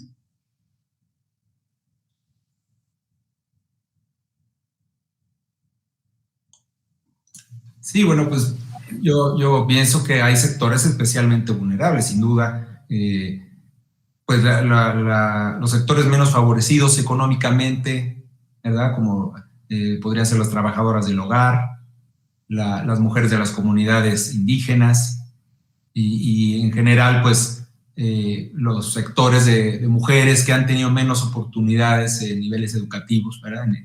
En tener educación formal, educación, yo creo que son estos sectores los que son más vulnerables a este tipo de violencias, ¿no? Porque en la medida en que la mujer tiene la capacidad de acceder a un nivel educativo más alto, a puestos laborales que les permiten pues tomar más, empoderarse, como se dice, tener más presencia y más participación, pues pienso yo que la violencia económica hacia estos sectores se reduce en comparación con los sectores más desfavorecidos que menciono, ¿no? Pero principalmente las mujeres de comunidades indígenas y de trabajadoras del hogar, ¿verdad? Creo que son especialmente sensibles a este tipo de violencias. Bien, magistrado. Rodrigo, ¿quieres tener aquí apoyar a nuestra audiencia, comentar algo respecto a esta pregunta? Sí, muy breve, magistrada. Adelante. No sé si yo usaría el término más vulnerables, sino más propensas, porque yo lo vería más bien como una cuestión de quizá estadística, donde pudiera darse con mayor frecuencia, pero si hablamos de vulnerabilidad, creo que estamos centrando el tema en la mujer, y acá no debemos perder de vista que la mujer muchas veces es víctima, pero para que la mujer sea víctima, debe tener enfrente un victimario, porque si no, también estamos estigmatizando a la mujer como siempre débil, y eso creo que es siempre débil o a la espera de la agresión, y eso creo que ayuda o más que ayuda, eso provoca que se estigmatice y que se fortalezca el estereotipo de la mujer como vulnerable siempre. Entonces, desde mi punto de vista, sí comparto lo que dice el magistrado, debe haber algunos sectores más propensos o donde con mayor frecuencia se da, pero creo que la vulnerabilidad es de cualquier persona que se enfrente, sobre todo mujeres, que se vean enfrente de un agresor. Entonces, más bien hay que detectar, yo diría, ¿puede haber un agresor en cualquier estrato socioeconómico? Definitivamente. Eso era lo que quería aportar, magistrada. Gracias. Excelente, muy ilustrativo, Rodrigo. Ahora tenemos aquí un cuestionamiento de Flor Tazón. Ella nos pregunta si existe alguna iniciativa que proteja a las mujeres que se dedicaron al hogar ante un divorcio. ¿A quién le gustaría contestar esto? ¿No? Bueno, yo les comento, evidentemente nosotros la legislación civil no es nuestro fuerte, conocemos en términos generales cómo están concebidos los temas civiles. Sin embargo, yo sí te puedo decir, Flor, que tengo noticia de que la Suprema Corte de Justicia de la Nación ha emitido diversas resoluciones fundamentales, trascendentales, precisamente para prever estas situaciones de mujeres que se dedicaron al hogar. Ante un divorcio, desde luego, el divorcio es la disolución del vínculo matrimonial, pero esa disolución genera y produce efectos. Y uno de los efectos que produce es cómo puede quedar la situación económica de los cónyuges que están disolviendo el matrimonio. Desde luego también se advierte cómo puede quedar la situación de los hijos, cómo puede quedar la situación de los bienes, ¿no? Y todo esto se revisa en el marco de toda la legislación civil y demás, ¿no? Pero existen pronunciamientos muy, muy importantes de la Suprema Corte que tienden a dar una protección muy efectiva y muy reconocedora de los derechos de las mujeres. Bueno, lo que hacen estas resoluciones es reconocer estas situaciones de desventaja desde luego dependiendo del caso concreto, ¿no? Pero reconocen y otorgan derechos y definen situaciones jurídicas que a veces son inusitadas. Pero ojo, la Suprema Corte de Justicia de la Nación también está, desde luego, muy preocupada por generar estas situaciones de igualdad. Y cuando hay un divorcio, no está, los últimos criterios que traemos están enfocados a reconocer la situación de igualdad entre hombre y mujer y detectar la situación jurídica concreta de cada uno de los casos. Porque también se han presentado casos donde los hombres van y acuden a la Suprema Corte para demandar derechos que surgen derivados de la disolución de este vínculo matrimonial. Por ejemplo, el tema de la custodia de los niños. Cuando hay niños, a veces, por tradición, traíamos resoluciones en todos los niveles de nuestros tribunales que siempre le daban la custodia a las mujeres. ¿Por qué? Por esta concepción de que las mujeres somos cuidadoras por excelencia. Entonces, los hijos siempre están mejor al lado de sus madres. Eso se decía. De algunos años para acá, la Suprema Corte, tengo entendido, ha emitido diversas resoluciones donde ya valora las situaciones concretas y se define y se pulsa cuál es la situación de la relación, y la custodia ya no se le da en automático a las mujeres. Ya se hace un juicio de valoración de todos los aspectos en torno al matrimonio de esas personas, pero ¿saben qué? Sobre todo del interés superior del menor. Siempre los jueces están buscando que los menores estén en las mejores condiciones. Y las mejores condiciones, discúlpenme, pero no siempre están en las mujeres. Porque a veces son personas que tienen trastornos emocionales, físicos o de otra naturaleza. Y entonces, a veces se llega a la conclusión de que los hijos no necesariamente están mejor con sus madres. Sin embargo, los jueces en estas materias lo que están proveyendo es que los hijos estén en las mejores situaciones y generan un ambiente de convivencias donde estén ambos padres, en fin, buscan toda esa protección salvaguardando como un interés superior el derecho de los menores. Entonces, yo creo que esto podría atender el cuestionamiento de Flor Tazón, que amablemente nos dirigió esta pregunta. Bien, ahora quiero pasar a la pregunta de Carlos Gutiérrez. Él nos dice, ¿sería posible denunciar o demandar a la pareja, por ejemplo, por violencia económica? ¿Qué nos pueden decir? A ver, Sharon, por favor. Sí es posible. Por ejemplo, el Código Penal de la Ciudad de México establece lo establece como delito, y puede ser, por ejemplo, una denuncia ahora con la pandemia digital, ya sea del padre o del hijo, de los nietos o de quien ejerce esta violencia, y pueden recibir atención psicológica, jurídica e incluso médica, y evidentemente entra la violencia patrimonial o económica como supuesto a denunciar.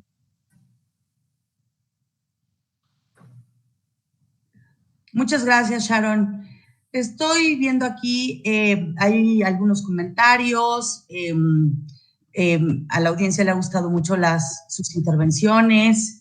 Quiero tratar de encontrar alguna otra pregunta porque hay muchas felicitaciones, queridos participantes.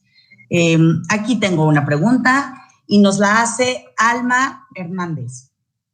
Alma Hernández nos pregunta de qué manera la mujer podría protegerse y o defenderse legalmente si la mujer siempre estuvo en casa sin remuneración económica. El poder adquisitivo, ¿verdad?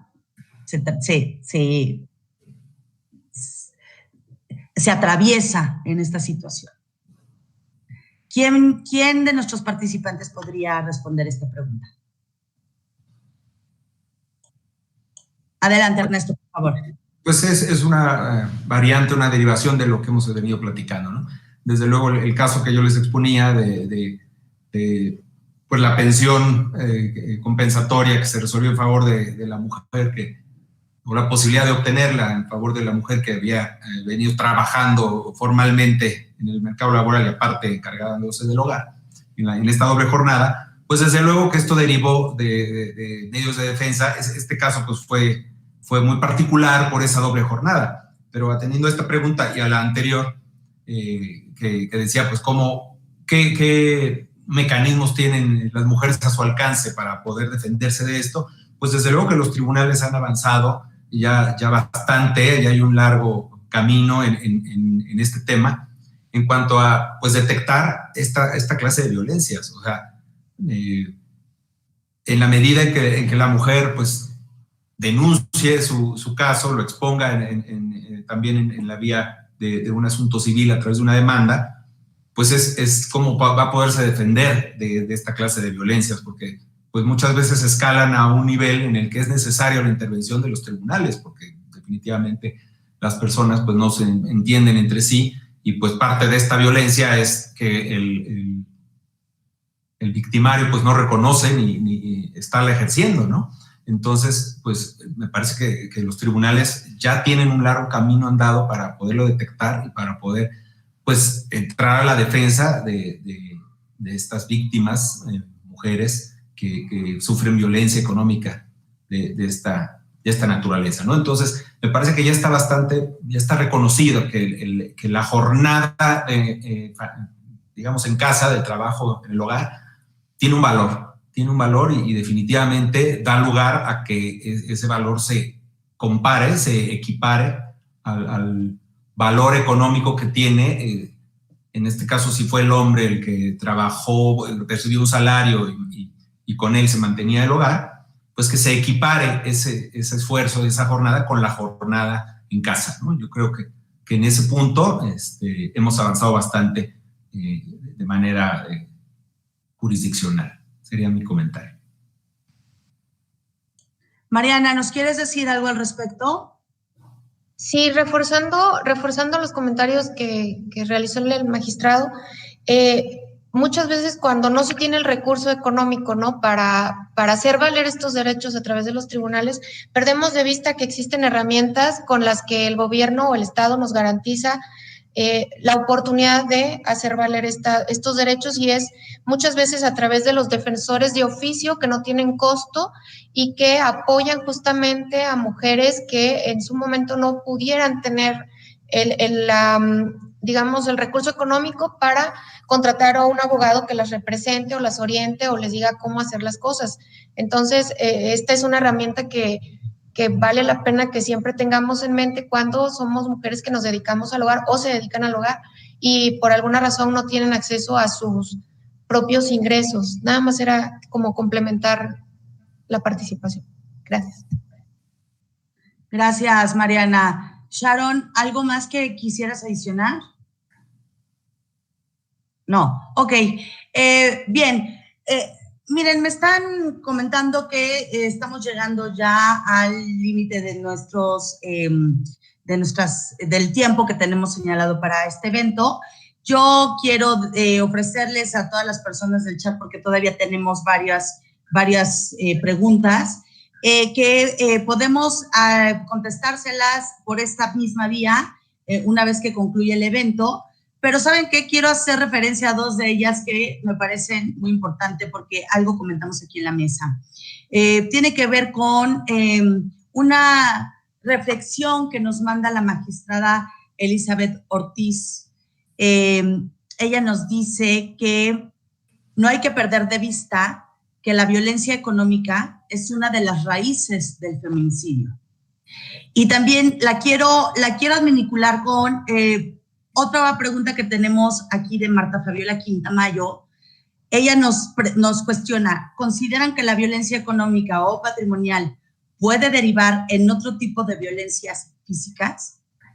Y quise escoger estas dos últimas participaciones porque desde luego que sí.